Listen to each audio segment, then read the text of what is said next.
Hi everybody, my name's Jen Apgar. I use the pronouns she and her, and I'm really excited to be here today to introduce a Canadian Olympian who is here to share some words with us with his partner.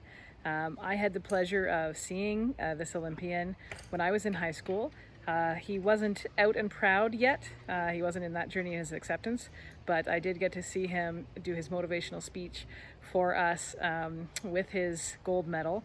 And it is something that I remember as an athlete and a student in high school. And I'm so excited that he's now at a place in his journey where he can be a role model for other queer folks and athletes.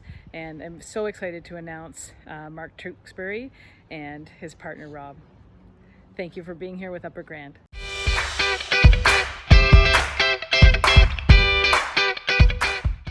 Okay, let's go. Hi everybody, my name is Rob Mabey and it's really good to be here with you guys for a few minutes here today. This guy is Mark Tewksbury. You may know him as Canadian Olympian. He won 3 Olympic medals and was one of the first people in the world to come out as a gay Olympian. I didn't know you were going to do that right now. Yeah, Thanks for the intro. Hi everyone. First of all, I guess a little bit about us. So we met years ago in our 20s, I guess, when we were much younger. 12 years ago, and it'll be 12 years in a couple of weeks, actually, our anniversary, when we met, we're brought together again by a mutual friend. That's true. Yeah. Thanks for the reminder. June 16th. Yeah, 2008.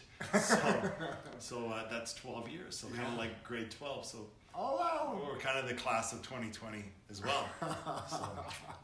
I'm so thrilled to be doing this with Rob, my partner, openly LGBTQ community, and to do it for the Upper Grand District School Board.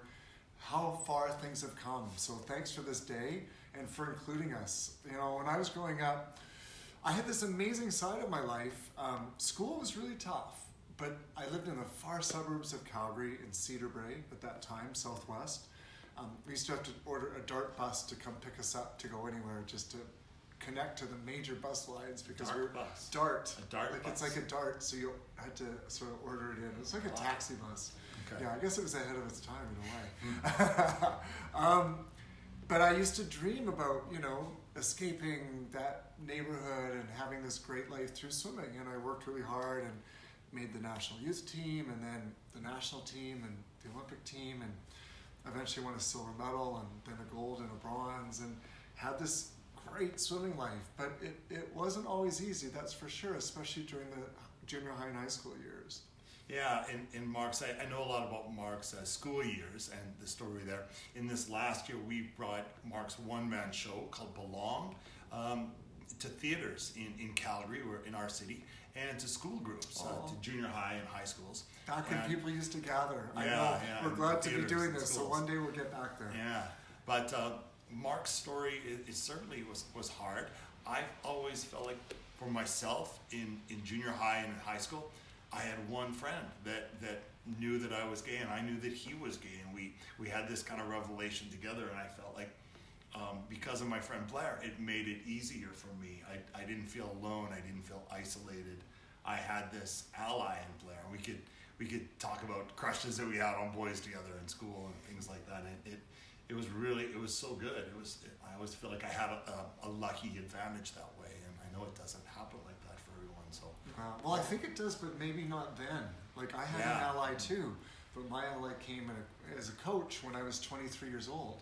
So I didn't have that ally in all those years of junior high and high school, 13, 14. Which is a lot of what Belong explores, that sort of journey from, I guess, the complications of belonging. Because on one hand, I was part of this amazing community of swimming and having this great life, and then on the other hand, every day at school was hell. I had fag in my locker at grade 8 that just followed me, that word, and was the easy pickings for the bullies, and that was just the other reality. And reconciling those two things and getting to where I am now in life was largely because of an ally and love eventually. Yay for love.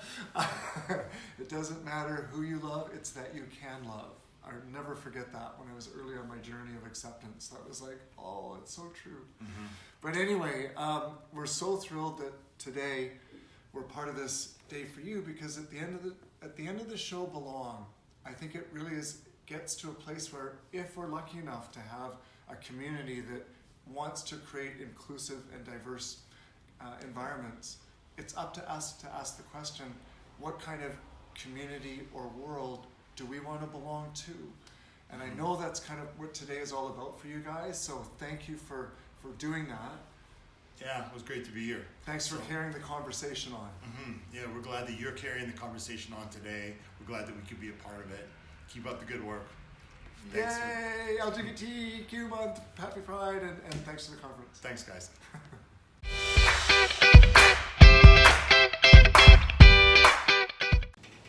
A huge thank you to Mark and Rob for sharing their lives and pride with us today. We're honored to have you speak with our board, students, families, and staff. I'm Jess, and this is my family. I use she, her pronouns. I'm a teacher in our board and also the equity and inclusion lead. During Pride and always, our family recognizes our responsibilities to unlearn, learn, and act in ways that educate in the histories and current oppressions of the LGBTQ people. We are committed to this learning and the social justice change we can impact and create working in allyship.